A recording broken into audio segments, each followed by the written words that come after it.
દરેક નીતિની સામે કાયદાની રીતે ઊભો રહેતો SSK ન્યૂઝ ચેનલ।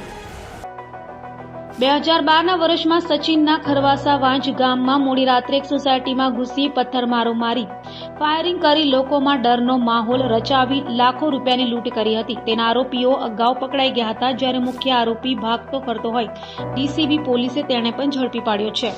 આજથી 12 વર્ષ પહેલા સચિન પોલીસ સ્ટેશન વિસ્તારના ખરવાસાના વાંજ ગામમાં ધાડ લૂંટની ઘટના બની હતી। આ બાબતના આરોપી ભાગતા ફરતા હોય તેને પકડી પાડવા માટે અધિક પોલીસ કમિશનરની સૂચનાથી આ લૂંટના આરોપીને પકડી પાડવા માટે આદેશ કરતા બાતમીના આધારે સુરત ક્રાઇમ બ્રાન્ચના માણસોને માહિતી મળી હતી। તે પ્રમાણે મધ્યપ્રદેશના અલીરાજપુર ખાતે છે તે માહિતી મળતા જ ક્રાઇમ બ્રાન્ચે ભાગતા ફરતા લૂંટના આરોપી ફાતરિયા ઉર્ફે ફાસરિયા જામસિંહ અછાવિયા ઉંમર 50ની અટકાયત કરી તેને સુરત લાવી સચિન પોલીસ સ્ટેશનમાં 2012ના વર્ષમાં નોંધાયેલ લૂંટના ગુનાનો પર્દાફાશ કર્યો છે।